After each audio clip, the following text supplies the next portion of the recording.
All right, now exercise number 2.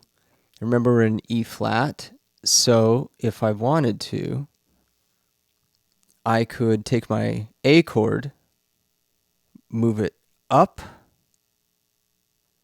remembering that the root of my A chord is on the 5th string.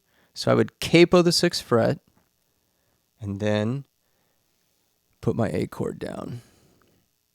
So if my first finger was a capo, here's my A chord. So that's how, if I wanted a capo for A, that's where my capo would go. So exercise number 2, I think I'll just stay put right here. Same place.